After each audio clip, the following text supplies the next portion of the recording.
आहे ना, हे कृषी बीज नाशिक कृषी विकास बीज भंडार नाशिक हो. यांच्याकडून.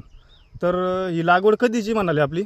दसरा दिवाळीच्या पिरियडला. म्हणजे जवळपास 30/10/2023. हो तर आज सरासरी 9 महिने झालेत. हो. तर किती तोडे झालेत आज आपल्या भेंडीचे? हे भेंडीचे साधारण 100-150 तोड्यांच्या आसपास गेले असतील. 150 तोड्यांच्या आसपास. आणि आता सध्या किती माल निघतो एका किलो? 10 जाळी माल निघतो 1 क्विंटल. अजून 1 क्विंटल माल निघतोय. हो. 150 खोड्याला 1 क्विंटल माल हो. निघतोय.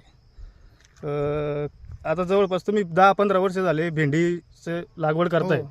तर ही कायरा भेंडी कसं काय वाटली तुम्हाला? सगळ्यात उत्तम भेंडी. कायरा भेंडी हो, खुडायला चांगली. एकदम सोपी. खुडायला चांगली आणि आणि वाढ कमी, त्याच्यामुळे फवारेला औषधं पण कमी लागत्या आणि खुडायला बी सोपं, मजूर कमी लागते. हा, आणि विशेष म्हणजे 2 पेरातलं अंतर एकदम कमी. एकदम जवळ जवळ. हो. ठीक आहे, काय सांगचाल शेतकऱ्यांना कायरा एकदम भेंडी उत्तम. लागवड करायला कायरा भेंडी पाहिजे? एकदम उत्तम. ठीक आहे. मोबाईल नंबर सांगा आपला. 98 50 59 42 45 45. ओके, ठीक आहे, धन्यवाद.